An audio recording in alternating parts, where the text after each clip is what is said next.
Morning. Well, good morning. Ridley Scott, well, Exodus, Gods and Kings, filmed in 3D, is your biggest and, may I add, most, extraordinary epic yet. How daunting was it to create your own vision, and how exciting the ride?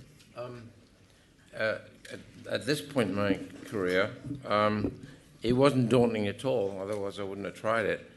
It's, once you get a great script, then the script attracts such actors like this. Once I've got that combination, the making of the film is really fun and pleasure and not really daunting. Yeah, you just you put the daunt behind you and you just face the problem. Question here. Yes, please. Hi, Chris from Belgium. So Ridley, there is some elements in the story, at least the start of the premise. A general falls in turmoil, becomes a kind of slave, two sons and a dying father. It goes back to Gladiator, but also Ben-Hur. Why do you think that this kind of start of a story is so important in mythical stories? Well, we tried to... is this clear? I'm being clear. We tried to... when I began the process, I was offered the script, which was already written by Peter Chernin, and the screenplay was very interesting, certainly enough to get me engaged. And off that, I said, I was more amazed by what I didn't know about this character, Moses. I knew about the reeds, the rushes, the child. I knew about the tablets, and that's about it. And so when I read the whole story, I had no idea of the length and breadth and width of who this character was and how important he was historically. And religiously in three major denominations. And so off that, I set forth to adjust the screenplay to the way I saw it, and in so doing, injected a little bit of myself into what I thought the story was. But I think by doing that, you first write it was like an encyclopedia of information about this particular period and this particular subject, Geoffrey Kane. From that, I was pretty well educated in the entire process, so I did not have to sit down and read the Old Testament like this gentleman read the Old Testament, I think, 3 times. Unfortunately, it was after I got the screenplay finished, so he kept saying to me, you know what, we could put this in. I'm going, oh.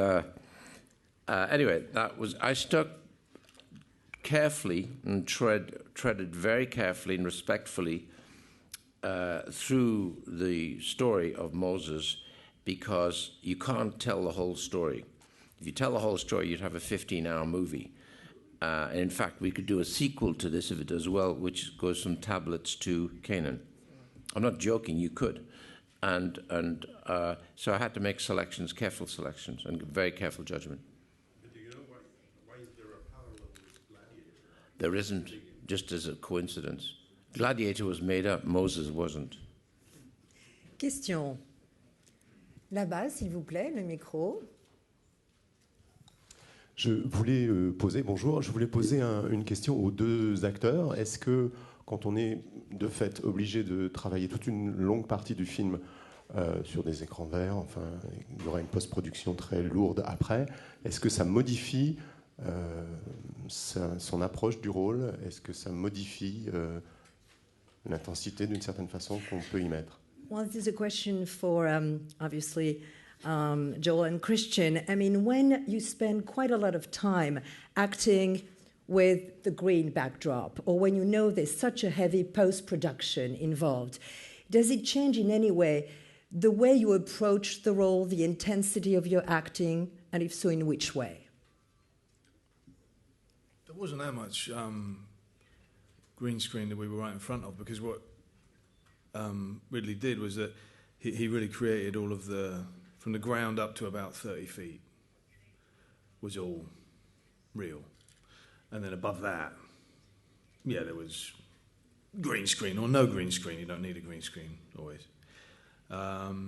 So actually we were on, when I think back on this film, I think of the incredible locations. I don't think of any green screens whatsoever. And those, I love that. I love location work more than anything.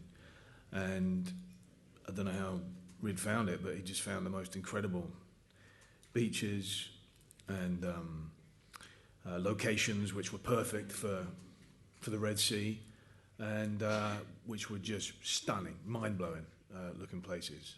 I don't know about you, Joe, but I don't remember a whole lot of green screen when I look back on the filming of this. It was interesting that at the first section of the shoot was at the palace, and we had so much of the rooms, everything within the room was practical. We could touch and pick up and see and move. And then you would see a little green screen beyond, like where these murals are. And it was interesting because you could always ask Ridley what was beyond what we were looking at. And he could draw a little picture for you and say, this is what you're seeing. This is the perspective of everything you're seeing. So you never really felt lost. And as an actor, I would hate to do a movie that was entirely green screen. My imagination is hopefully left to work with the actors and what's there in front of me rather than trying to picture what I'm supposed to see. Yeah, so we didn't have too much considering. Question, yes, over there, please. Oui, bonjour. Je voulais savoir, demander à Christian Bale s'il avait vu les 10 commandements, s'il avait vu le rôle de Charlton Heston, comme il a encore gardé le look de Moïse, sa barbe, les cheveux longs, etc., s'il avait réussi comment il avait habité le rôle et s'il avait réussi à le quitter. Il y a une question pour Ridley Scott. Il justifie pratiquement tous les plaies d'Égypte. Est-ce que c'était une volonté au départ d'expliquer ce qui n'était pas expliqué justement dans la Bible? Alors, the first part of the question is for Christian Bale. I mean, did you actually see Ten Commandments and, of course, Charlton Heston in it? And as you obviously kept some of Moses' look, I mean, the beard, the long hair, whatever, how easy or difficult was it, in a way, to let him go? Or to let Charlton Heston go? No, to let Moses go.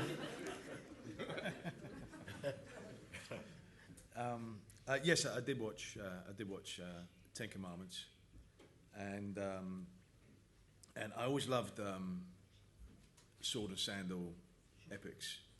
When I was growing up, I guess it was BBC. They would usually show Ben-Hur every Christmas, and I'd always get up early by myself and watch it by myself when my family was still sleeping. And then after Ridley came to me with the insane idea of this idiot here playing Moses, I went, and I didn't first visit Ten Commandments. I first went to Life of Brian, and I went to History of the World with Mel Brooks with that wonderful bit where he's going, I bring you the 15 commandments, bring you the 10 commandments. And that was really informative, and they're great films anyway. And then I looked at the Ten Commandments and Charlton Heston, and he's so imposing, he's so big, and I knew Chuck, I would call him. I knew him, huge guy, and and he's got and then he has the grey streaks and everything after he comes down from the mountain, and I just went, well, I'm not going to do that. and then I gave Ridley a fright because there's the iconic image of Moses with the long hair and the beard. And it makes sense because he's probably not going to be shaving that often in the Sinai. And I just made American Hustle.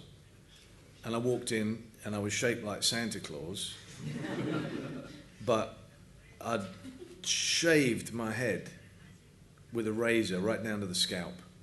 And then I walked into the office to see him. And he's a much better actor than me because he sat there and clearly he was going, what have I done? Like, I looked the opposite of everything Moses should be. He should be gaunt and hairy, and I was fat with no hair up top. But he sat like, I could see you desperately trying to not go, oh God, recast immediately. He just sort of casually went, very short hair. Anyway, but we worked it out. So the second part of the question was about the plagues, right? What exactly do you want to know? Pardon.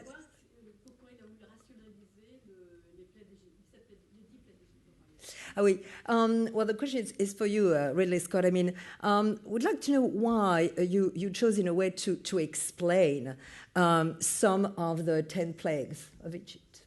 Why explain? Why explain the plagues? You mean that? Yeah, this is why you decide on screen to explain. Because there were 10 plagues, so and rationalize them. Oh, rationalize them coming from a degree of reality and science. I watch a lot of National Geographic, and it's really good.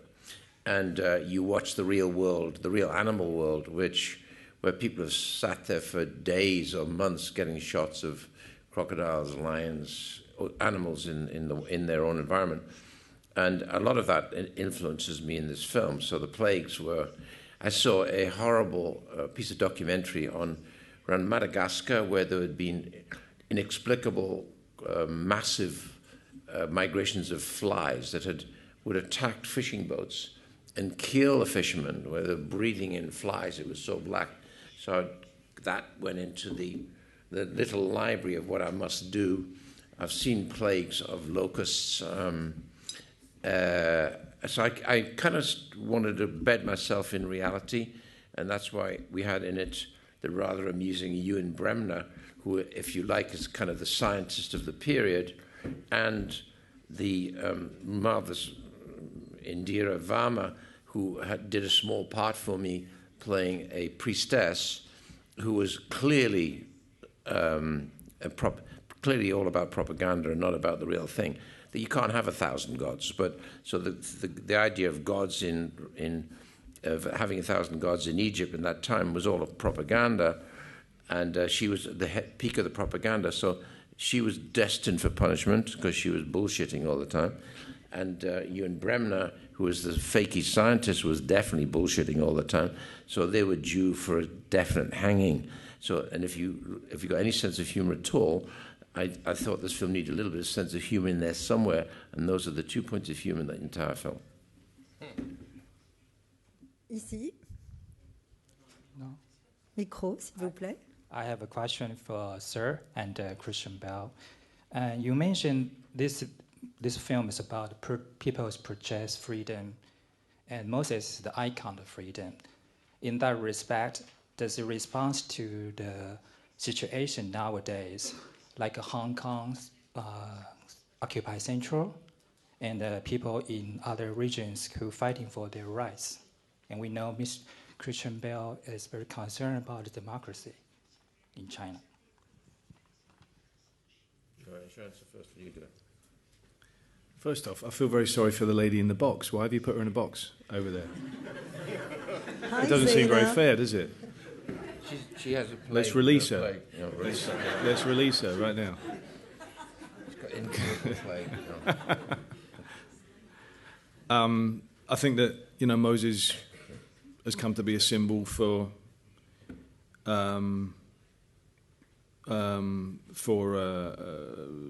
salvation and for revolution. In many instances throughout history. And of course, for very good reason. He was the original liberator, and also, as is so often the case, made a radical transformation within himself, going from being the kind of archetypal collaborator with the regime of the Egyptian empire, which was really presented here as quite a fascist regime. And then being like archetypal victim of that as well. And so his story resonates, so it's a wonderful human story. And he's a very, very human prophet. The more that I've read about him, if you read the Torah from beginning to end, like Rich said, it's fascinating. The guy's so complex. There's such a wonderful character there. It was a shame that we only had 2 hours and 20 minutes, because you really could just keep on going, because his life was so full, and he was such a, at times, contradictory character, but always engaging and always very extreme. And so that's clearly why his story is still so engaging to all of us nowadays, and is apt for appropriation for so many different protests around the world that you mentioned. What would you like to add? Well, Ridley Scott? very little. I mean, how are you in the box, by the way? You're all right. Christian pretty well said it all, but there's going to be naturally a connection between what we did, which is 5,000 years old, and many of the things that are going on today, not just in Hong Kong, but everywhere.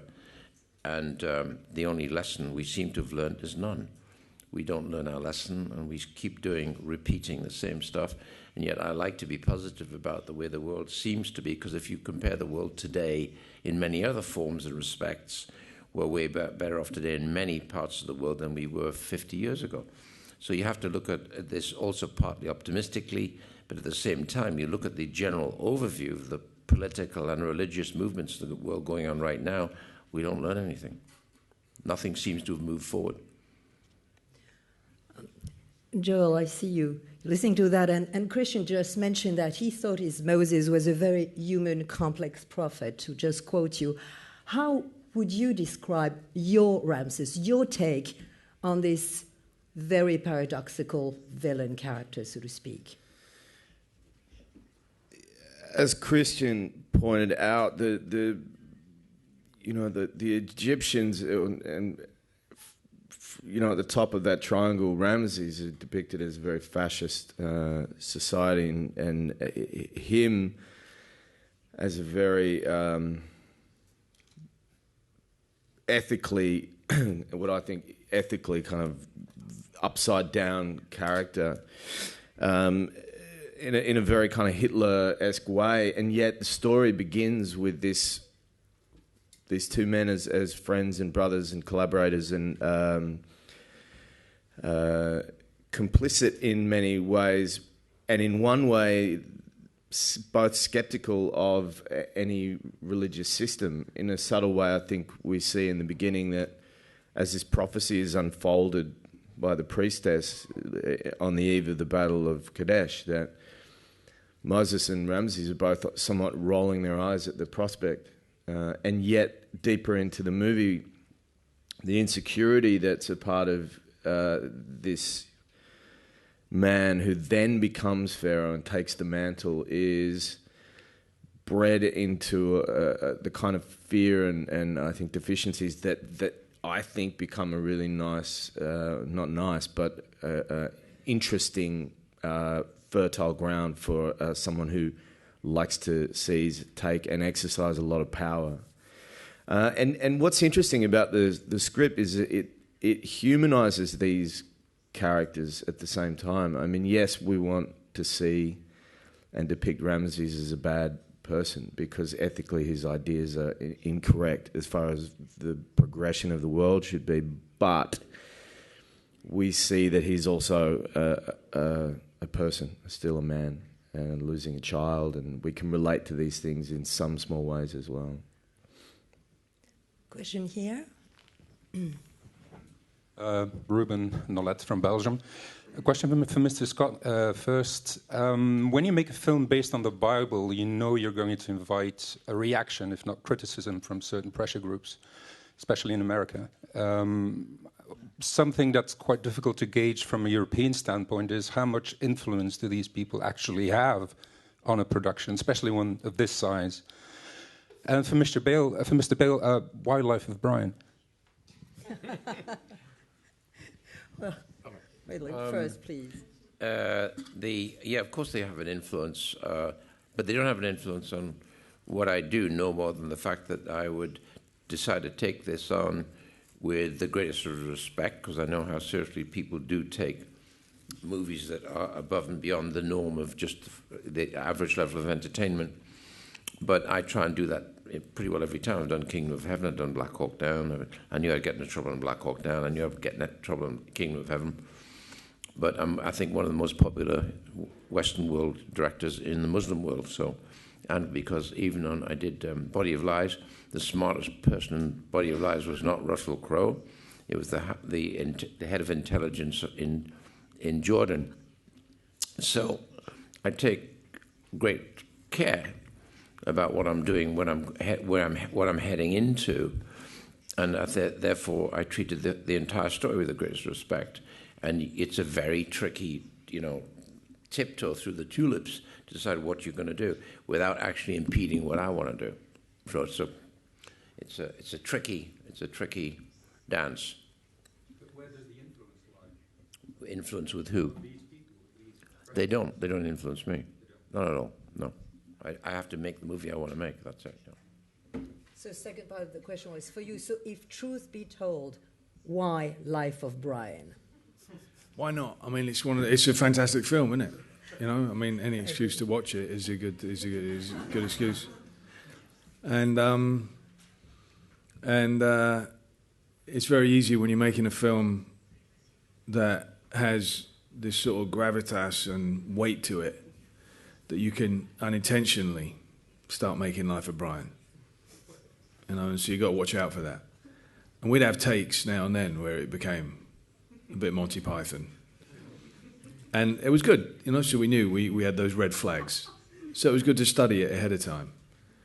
And then it was also, for me, Moses is such an intense character and relentless that you had to have a little bit of a break from him mentally, otherwise I would just been exhausted. So I just always sort of was singing, always look on the bright side of life and thinking he's not the Messiah, he's a very naughty boy all the time, and it just helped me.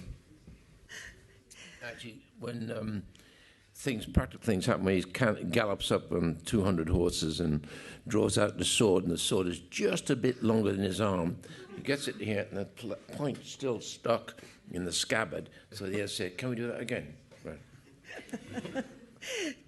Question here. Hi, Anna from Poland. First of all, I just wanted to compliment Joel. Man, I haven't seen a dude looking, that brave and so gracefully wearing like a golden Santa and earrings for a while, really. I think my question is, when you're dealing with characters that are not only so well described and like historically described, but also so firmly engraved in people's minds, we all believers or not have an image of them. How do you do that? Do you have to deconstruct, to construct? What's the method? I try and block everything out. I had seen the Charlton Heston Ten Commandments movie when I was very young, and purposely tried not to rewatch it. My fear is that I would watch Yul Brynner and feel very insecure, and or try and lean into replicate something that I don't need to replicate. And in my case, I really enjoy the collaborative process of making a film, and I think it's really important, and was more important for me than any other movie I've ever worked on, to rely on the great people that were working on the movie, who were heading up these departments of costume, makeup, hair, or in my case, lack of hair, and allow that to inform me as an actor, because without that, I clearly would have been lost. And that's the beauty for me of working on movies, and particularly when you're working with Ridley. The kind of motley crew of excellent practitioners that line up to work with him, and will continue to work with him time and time again, because he's a great general and a great collaborator. So you feel very supported, and particularly I needed to feel very supported in my skirts. And this will be the last question. Question pour Sir Ridley Scott, s'il vous plaît. Un point d'histoire. Est-ce que ce sont vraiment les Hébreux qui ont construit les statues et les pyramides, et pas comme ce qu'on nous a appris en histoire, les esclaves égyptiens qu'on obligeait à faire ça? Well, last question is for you, Ridley Scott. Well, truly, was it the Hebrews who actually built the pyramids, or, as we learn in our history books, were they actually the Egyptian slaves? Was it the what? The Hebrew slaves. Oh, the Hebrew. Or, well, as we taught. No, I know there's been some controversy as to whether it was the Egyptians building it or the Hebrews building it. And in this instance, by doing my research, I had to make a decision. And I think that part of the luck of their economy and success of their economy was the fact that the Nile floods every year and gives them marvelous land with which they can enjoy the produce and make that. They don't have to even think about that. That happens on a yearly basis. And then I think the thing that became status quo over almost 400 years was the assumption of free labor. And those camps grew. Now, I've heard everything from doing real research from 20,000 to 200,000 to 400,000, but if it's 4 centuries, it's liable to be a city, and that city is free. And therefore, I can only assume that they were largely part of the actual labor force to build the monuments and the pyramids. They were the bricklayers of that process. I'm sure the Egyptians were there as the key personnel who were the organizers, architects, and guys who would wield whatever they need to wield to encourage the workers. Kind of logical, really. If you allow yourself to be logical with your own experience and see what happens today, then you can apply that to medieval and ancient times, because I don't think things change that much. Well, thank you so much for bringing these gods, these kings, Memphis, and the whole pyramids world to us in ancient Egypt. Thank you for being with us in Paris today. Thank you. Thank you.